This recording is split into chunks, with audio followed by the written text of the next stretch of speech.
posted on Jan.22, 2018-1701 KST modified on Jan.22, 2018-1701 KST buses carrying the North Korean Advance Inspection Team, including Samjiyon Performance Group Director Hyun Song-wol, crossed the Unification Bridge into South Korea at Paju, Gyeonggi Province on January 21 by Kim Seong-ji Wang, staff photographer. The fielding of a unified Korean women's hockey team at the Pyeongchang Winter Olympics has been a matter of no small controversy.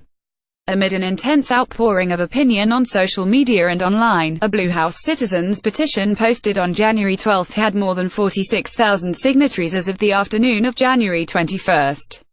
The rationale for opposing the team can be boiled down to a belief that it is unfair for athletes who work to participate in the Olympics to be sacrificed on behalf of North Korean athletes who were not originally eligible. Some have also voiced concerns about the team's reduced cohesion. The administration has expressed consternation over the complaints and appealed for understanding within the broader framework of the Peace Olympics. As the furor grew, a senior Blue House official explained to reporters on January 18 that the Korean peninsula is experiencing some very happy situation and atmosphere now compared to when there was the threat of war. I would like it if people looked at the larger forest here, which is that we're heading toward the Peace Olympics we were hoping for and discussing participation by North Korea, which seemed unthinkable in the past, the official said. Surveys by different polling outlets show large differences in views on the unified team. On January 11, SBS reported an overwhelming majority of South Koreans saying a unified team should be fielded if possible, citing survey findings showing 72.2% of respondents arguing that there was no need to go overboard on the issue. But a January 17 online survey by Dalian showed relatively even levels of 44.1% support for the unified team and 42.5% opposition to it. With such a large discrepancy, the findings alone provide a poor predictor of future opinion trends, but they do provide a clear indication that the situation is vastly different from the hopes and encouragement that met the unified teams fielded in 1991 at the World Table Tennis Championships and FIFA World Youth Championship.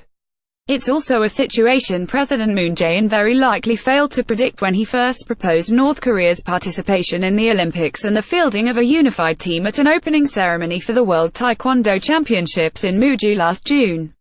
Citizens waved to a bus carrying members of the North Korean advance team at Gangneung Station on January 21 by Park Soo-hyuk, Gangwon correspondent. In fact, discussions toward unified South and North Korean teams have taken place a number of times since 1991, none of them successful. Even amid favorable conditions in inter-Korean relations under the Kim Dae-jung and ROH Moo-hyun administrations, the two sides failed to reach agreements on how athletes would be selected. In that sense, the recent unified team decision is a historic and hard-won achievement.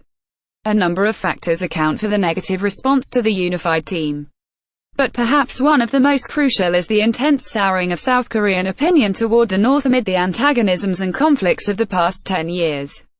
The negative trends in public opinion are apparent in indicators. A 2016 survey of unification perceptions carried out by the Seoul National University Institute for Peace and Unification Studies showed the percentage of South Koreans viewing the North as a partner in negotiation declining from 56.6% to 43.7%. Between 2007 and 2016, while the percentage viewing it as a subject of antagonisms rising from 6.6% to 14.8%. With the latest furor, the South Korean government does appear vulnerable to criticisms that it brought the controversy upon itself by failing to give careful consideration to this change in attitudes. In any case, the unified women's hockey team is now set for an official inauguration after discussions by the South and North Korean National Olympic Committees and the International Olympic Committee (IOC) concluded without incident on January 20. The Moon administration's vision of using the Pyeongchang Olympics as a stepping stone toward improved inter-Korean relations also appears to be in motion.